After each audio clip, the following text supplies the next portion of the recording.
What is the point of a minimum wage if it is impossible to live on minimum wage? That is the point of a minimum wage. The problem is that you can't just set one and expect it to be relevant forever. It needs to be adjusted regularly. In the US, the biggest problem is policymakers not agreeing on it being adjusted. The problem isn't just that minimum wage isn't nearly enough to support one individual. It's a lot worse than that.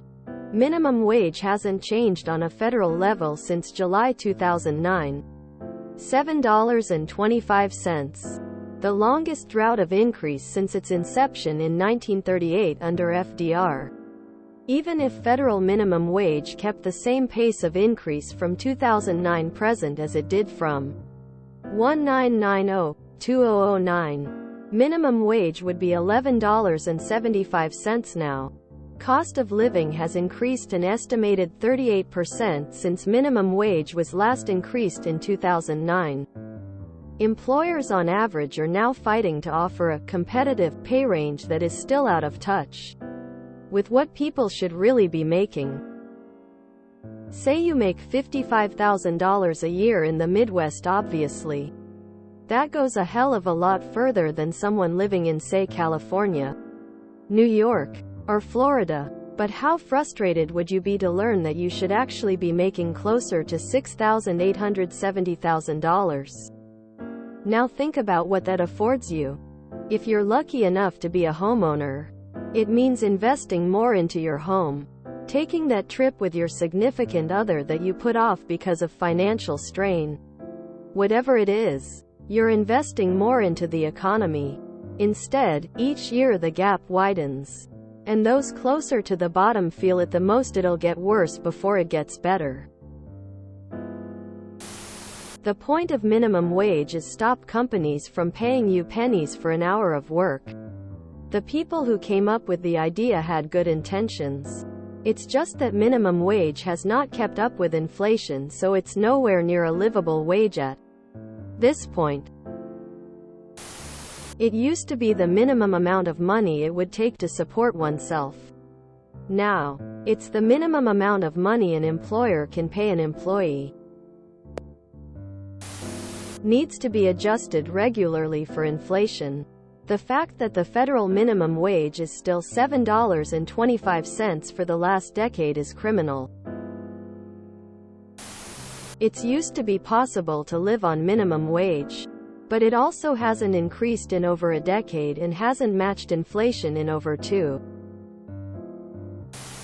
It's to limit competition in the job market by pricing low-skilled competition out of a job. It is very successful at this goal. This isn't some hush-hush or cloak-and-dagger secret.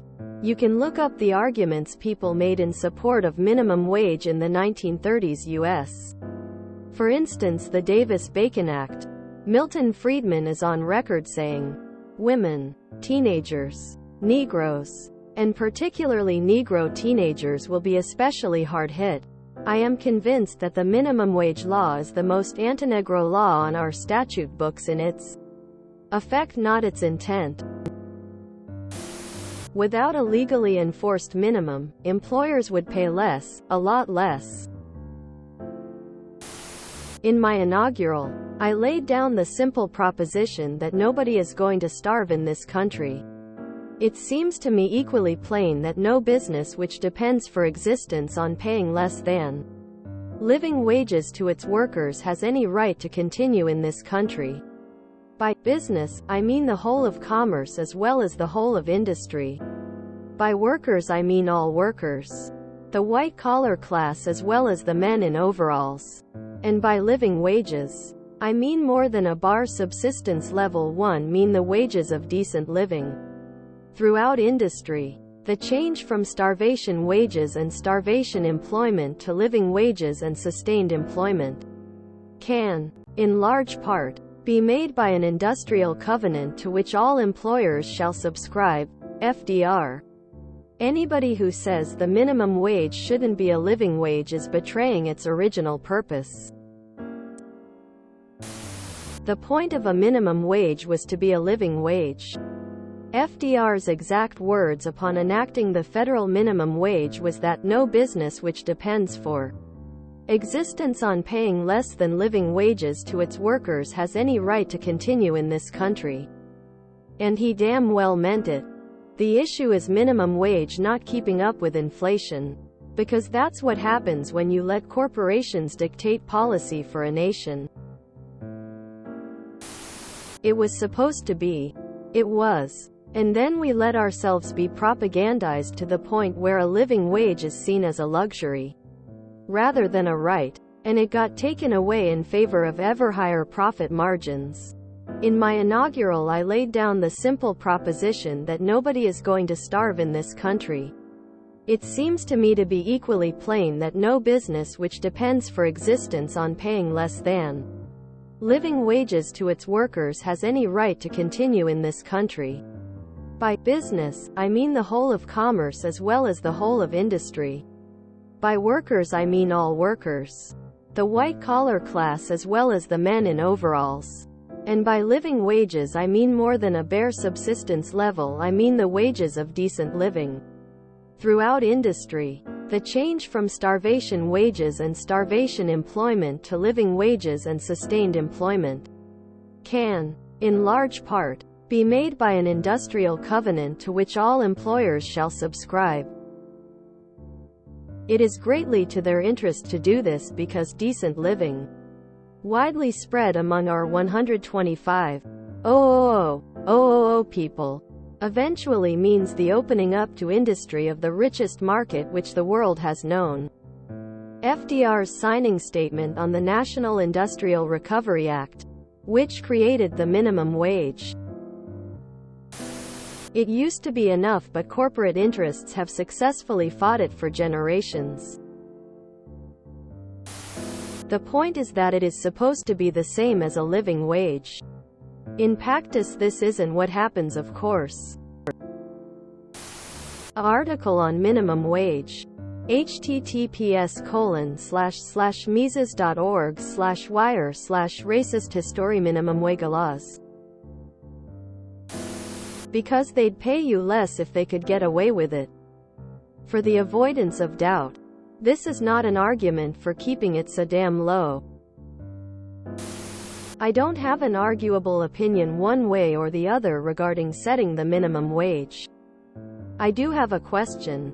Is every job worthy of having a minimum wage? When I was a young man, I had a number of jobs that one could not live on the pay.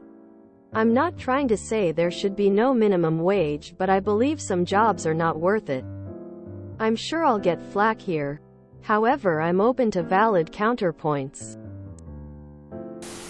It's supposed to be a livable wage.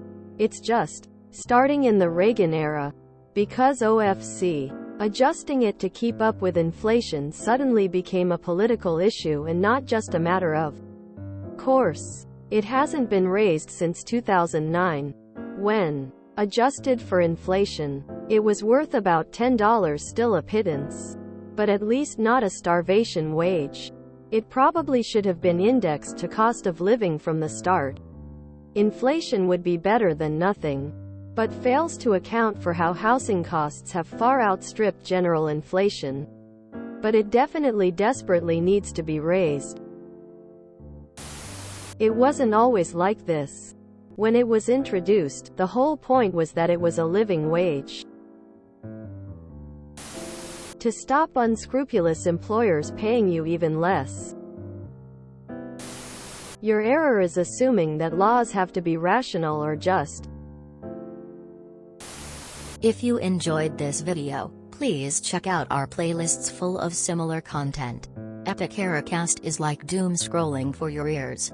Please like, share, and subscribe.